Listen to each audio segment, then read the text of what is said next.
Buenas noches tengan ustedes. Sapama Inisa Arun Tatapatau. Soy Susana Figueroa. Seguimos con las clases Aymara Fácil para todos. Aymar Aru, Jasa y Atacaña. Lección 54.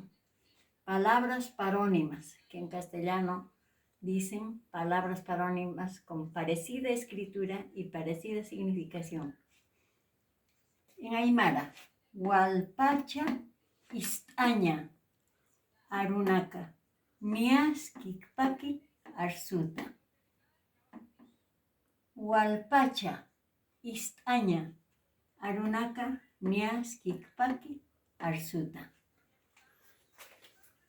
Hemos buscado las letras Che, J, P.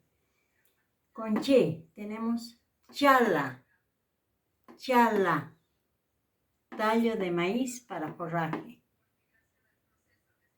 Chala, tallo de maíz para forraje.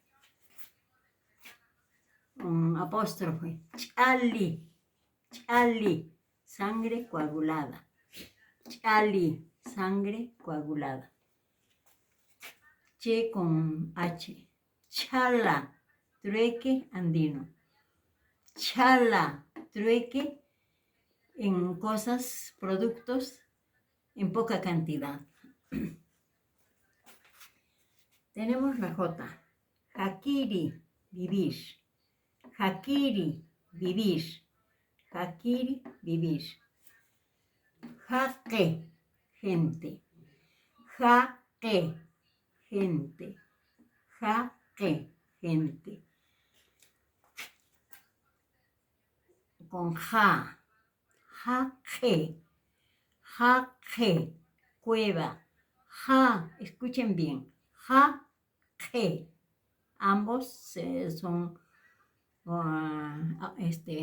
palabras que se pronuncian dentro de la garganta. Jaque. Jaque, cueva.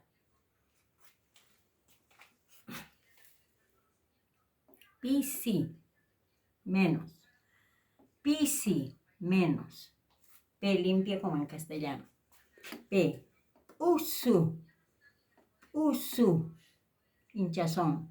Usu. Hinchazón. Y PH. Pisi. Gato. Pisi. Gato. Eso es todo. Gracias. Buenas.